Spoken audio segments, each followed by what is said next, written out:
Hello, welcome to Homeroom with Smooth. So I see a lot of people arguing and very confused about what CDA does. The Section 230, excuse me, of the Communications and Decency Act. So I'm gonna take this time to actually like educate people on what it is and what it actually does. Because what a lot of people don't know is that a lot of the things that you really like and love are gonna be gone if it's repealed. And a lot of people that are on social media will be insta banned. Like it's not even gonna be a it's not even gonna take time. Like instantly, boom, you're gone. You're gone. You're off the platform. You're off the platform. You're off the platform. You're off the platform. They're not gonna play with you. Like there's no longer gonna be a strike policy. Like it's gonna be insta banned. Like something that you worked really hard for, your whole account will be gone. Heck, my YouTube channel will be just gone instantly. Will be gone. Heck, my Facebook page will be instantly gone. Even my Twitter could fall on its face and be gone. I mean, heck, regular people's accounts will be gone because what it does. Okay, so let me explain to you what it does. Well, I'm gonna give you a brief history, and then I'll explain to you what it does. Subscribe to my channel, like my videos, and comment. Click the little notification bell as well. So it's a brief history. So, Part 47 of the United States Code 230, a provision that of the Communication and Decency Act, or whatever. So, tucked inside the Communication and Decency Act, excuse me, 1996 is, and I'm getting this from EFF.org. So it's one of the most valuable tools of protecting freedom on the internet and if freedom of expression, excuse me, and innovation on the internet. It protects everyone. It basically says no provider of or user. This quote, this direct quote. No provider or user of an interactive computer service shall be treated as the publisher or speaker of any information provided by another information content provider. So basically, what that means is YouTube is not held liable for me. Twitter is not held liable for all its users. YouTube is not held liable for all its users. It is only, excuse, excuse me, held liable to itself and held liable to things that are illegal, but it's not necessarily your speech. Your speech. They can't be sued for what you say online.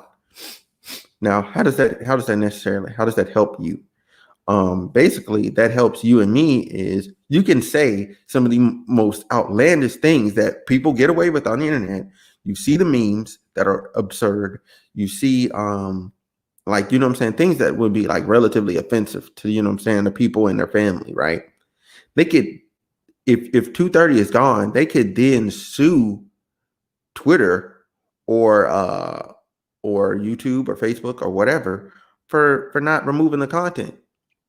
And if they don't remove the content, well, they'll get sued, and then they'll be held liable for damages. People could start suing the social media platforms for damages. What does that do for what does that do for the consumer? What does that do for the consumer? Is basically it creates an ecosystem where they have to ban you. They have to ban you. So the reason this topic came up is, President Trump mentioned he was going to get rid of this provision, but the downside of removing this provision is Twitter will then instantly ban him and many others like him. OANN, that news site that he likes to post that says that, you know what I'm saying, could post favorable content to him, they'll be instantly banned. Instant. There's several accounts that as soon as that happens, they're instantly banned. They're just gone. There's several people. Short list. Azalea Banks will be gone. President Trump will be gone. Some other conservative voices will be instantly gone from the platform because they've been offended people, and then also those same people can counter back and then get rid of the other voices. So, you know what I'm saying? You have like CNN gone. You know what I'm saying? CNN will be gone. Fox News will be gone. Um, um, any other account that's kind of similar to mine, that does any type of coverage, you're gone. You're gone. They're not even gonna like send you a warning letter or anything, because they can now be held liable for the things that you say and the things that you post.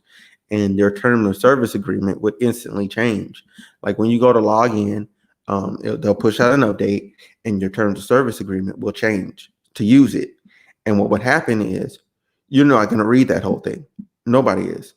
And so when you go to get on there, they're gonna instantly ban. They're gonna instantly ban. You say something outlandish or something that could be somebody could take offense to. They're gonna report your tweet, and your whole account's gonna be banned, and you're gonna have to start over again, and again, and again, and again, and again, and again, and again. And people are just gonna get hard banned from everything. Um, and I mean, and no website would be safe. I mean, like like, you know how Facebook is like relatively like just a bunch of shared content. It wouldn't be that anymore. You literally be just posting your own stuff. You wouldn't be sharing anything anymore, because the moment you shared and posted or whatever, you would know that you could then be held liable for what you shared and posted on their platform, and they would be held liable for what you shared. So thus they could ban you for sharing content that got banned. It becomes this vicious cycle, and it's very stupid. Um, so also EFF.org says this legal policy and framework has allowed for YouTube, Vimeo users to upload their own videos, Amazon and Yelp to offer countless user reviews, Craigslist to host classified ads, and Facebook and Twitter to offer social networking to hundreds of millions of users. Like, as soon as that's done, it's gone. Like, TikTok would be banned in the United States. The United States, there'd be no more social media. Social media would die right then and there. It would die for the most part. I mean, there'd be no more real communication happening on it. There'd be nothing you could say or do. You'd just be kind of just mild. Everything would be extremely mild. There'd be no more room for discussion or anything like that, because as soon as somebody gets offended, you no longer have free speech. Because it's Twitter's platform, and they're liable now. So that your free speech that you think you have would be immediately limited. And then they're gonna get even more pissed, the people that want 230 banned, because they're like, oh my God, how did I get banned? Because you got rid of the protections for you. The only way this social media exists is because of Section 230. As soon as it's gone, like, everything that we're used to and that we love is over. It's over. It also offers a legal shield to bloggers who act as intermediaries by hosting comments on their blogs. Under law, bloggers are not liable for comments left by readers. Like, see, like, you couldn't even make a blog. You couldn't even make a blog and have forums. You know what I'm saying? Like, Reddit would be gone instantly. Reddit would be gone, because Reddit would now be held liable for all those people. The work of guest files, tips sent in via email, still processed. This legal protection can even hold, even if a blogger is aware of objectionable content or makes editorial judgments. Like, they don't like, I don't think people understand, like, what this is gonna do to the YouTube and other ecosystems. It's literally gonna shut them down. Let's see. What else? Trying to see what else, because I'm on EFF.org. You know what? I'm just gonna post that here. This is my source material. That's where I'm getting my information from, EFF.org. So I went here to read this. Yeah, it protects internet free speech, and the moment it's gone, it's over with. It's done. It's done. It's done. Your Facebook, your YouTube. So if you like Facebook, YouTube, Instagram, all of those, you like them. I think the only thing that might survive, maybe would be Snapchat. Maybe. And even then, once you're reported on there, somebody reports you on there for saying something objectionable, and Snapchat determines it objectionable, they will instantly ban you. There's no strike policy. They can't afford a strike policy with these many users. They would have to immediately, on any infringement, no matter how small, ban you. They would have to ban you. You would have to start over your account. So imagine people, you know what I'm saying, big channels, you got million subscribers. It's your livelihood. And it's just gone in an instant. And there'd be no other way. The independent journalists would have no outlet. It would literally be only big media. It would literally be only big media. Like, we would create an echo chamber and an echo chambering effect, and we would then have to be, you know what I'm saying, manipulated by mass media. There'd be no voice. There'd be no outlet for small creators or small journalists to make a statement. There'd be none of that without Section 230. So I would highly recommend that is not rescinded or what is that, removed. We need Section 230. We all do, no matter how big or small you are, because it protects your free speech.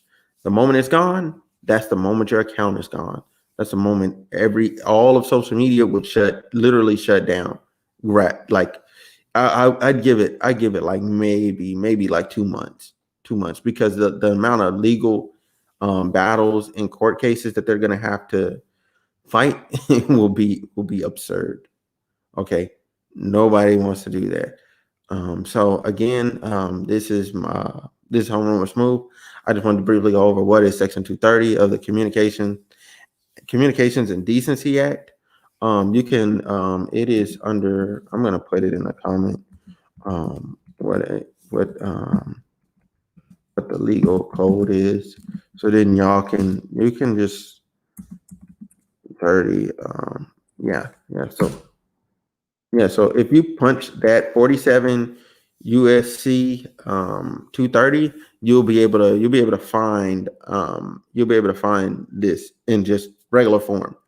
I went to EFF.org to kind of like get some information. I also like scrolled through Google and like cross-referenced a couple sources, and they're pretty much all along the same path. Everyone's saying the same thing.